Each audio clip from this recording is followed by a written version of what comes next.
कुछ महत्वपूर्ण बिंदुओं पे आज बात करेंगे। द्विघात समीकरण का चैप्टर रहेगा आज। जैसे कि एक सवाल स्क्रीन पे दिखाई दे रहा है आप लोगों को, ब्लैक बोर्ड पे 2x² + 3x + m = 0 का एक मूल बता रहा है कि -1 है, तो m का मान बताना है। तो ऐसा सवाल हमेशा से परीक्षा में पूछता रहा है। तो इसमें देखेंगे, इसको लगाने का तरीका बहुविकल्पी प्रश्न में ये आएगा प्रश्न। तो m की जगह पे m का मान पूछ रहा है, तो x की जगह पे हम लोग वो -1 पुट कर देंगे। तो ये हो जाएगा 2 -1 का स्क्वायर + 3 × -1 और प्लस m = 0। इसको सॉल्व कर देंगे, जो आंसर हमारा आएगा m का आंसर आ जाएगा। तो ये हो जाएगा 2 और ये हो जाएगा -3 और ये प्लस m = 0। तो इसको ये हो जाएगा m - 1 = 0, तो m = हो जाएगा 1।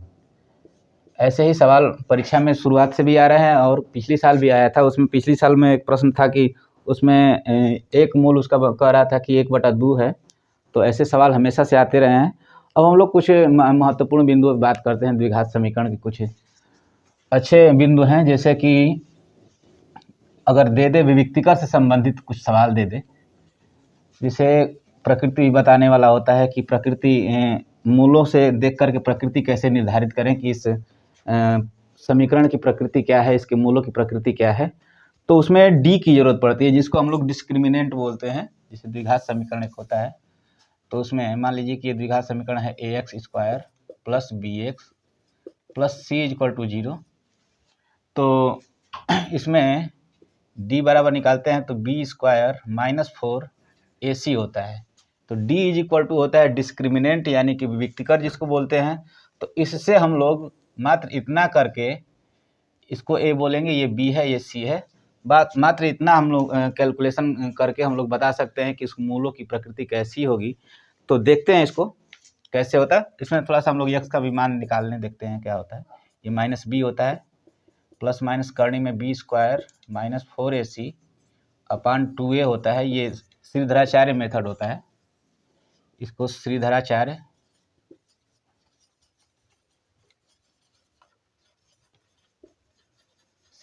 इसको मेथड इसको बोलते हैं ये। तो ये एक जेन्युइन विधि होती है द्विघात समीकरण को हल करने की, जिसके माध्यम से हम लोग x का मान आराम से निकाल सकते हैं। देखते हैं इसको इसके डिस्क्रिमिनेंट पे, इसके विविक्तिकर पे बात करते हैं। जिससे इसको अगर हल करते हैं, केवल मात्र इतना ही हल करते हैं, यदि d का मान 0 के बराबर आ जाए, d का मान यदि 0 के बराबर आ जाए, चार स्थितियाँ होती हैं, किताब में भी ये स्थिति दी गई है। अगर इसको हल करने के बाद d का जो मान है, d का मान यदि 0 के बराबर हो जाए, यानी कि LHS RHS के बराबर हो जाए, यानी 0 हो जाए, d का मान यदि 0 हो जाए तो क्या होगा। तो जब d का मान यदि 0 हो जाता है तो उसके जो मूल होंगे वास्तविक, परिमेय और समान होंगे। जैसे हम लोग कोई भी समीकरण है, अगर x² - 4x + 2 + 4 = 0 है, तो अगर कह दे कि इसके मूलों की प्रकृति बताइए, तो सबसे पहले हम लोग इसका d निकाल लेंगे, यानी कि इसका डिस्क्रिमिनेंट निकाल लेंगे, विविक्तिकर निकाल लेंगे। तो ये हो जाएगा b² - 4, a का मतलब 1 हो जाएगा और c का मतलब 4 हो जाएगा। तो ये हो जाएगा 16 माइनस ये हो जाएगा 16 = 0, यानी d का वैल्यू यदि 0 आ रहा है तो हम लोग कहेंगे कि जो इसके मूल होंगे वास्तविक होंगे, परिमेय संख्या में होंगे और समान होंगे। वास्तविक, समान और परिमेय संख्या के रूप में होंगे। परिमेय संख्या ख्याल करिए, 0 भी हो सकता है, तो 0 भी एक परिमेय संख्या ही है, क्योंकि इसको बटा में अगर 1 लिखें तो ये p/q के रूप में इसको लिखा जा सकता है। तो ये परिमेय संख्या के नियमों का पालन करता है 0। तो 0 भी एक परिमेय संख्या होता है। तो इस पर हम लोग देख सकते हैं इसको। अब यदि कंडीशन दूसरी आ जाए, यदि d का मान 0 से छोटा हो जाए, तब क्या होगा। ये पिछली बार सवाल इसका पूछा था ऐसे ही कि d का मान उसमें छोटा था, तो उसमें प्रकृति बताना था समीकरण की कि क्या होगा। d का मान आ जाए ऐसे, d > 0 आ जाए, यानी d का मान 0 से बड़ा हो जाए, छोटा हो जाए, तो फिर क्या होगा।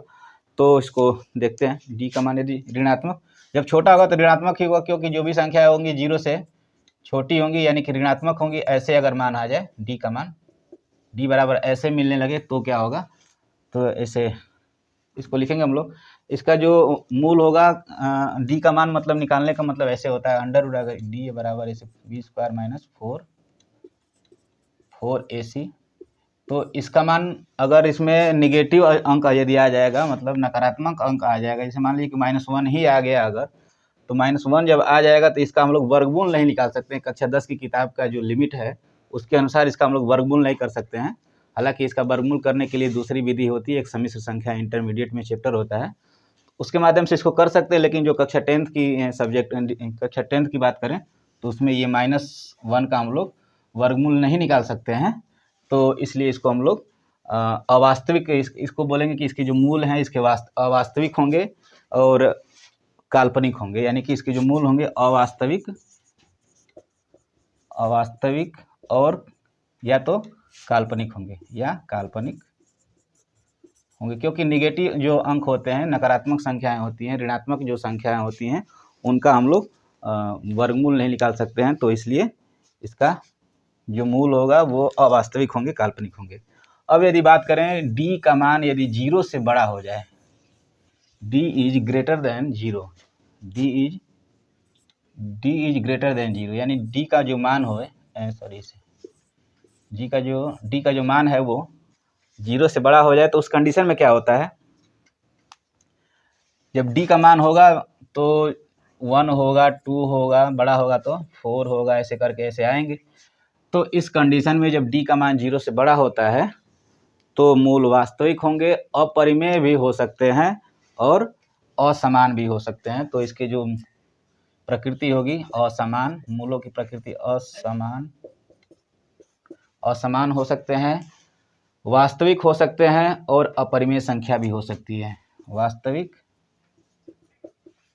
और अपरिमेय संख्या भी हो सकती है। अपरिमेय संख्या यानी कि जिसको P/Q के रूप में न लिख सकते हैं, अपरिमेय भी हो सकते हैं। ये 3 इसकी कंडीशन आती हैं।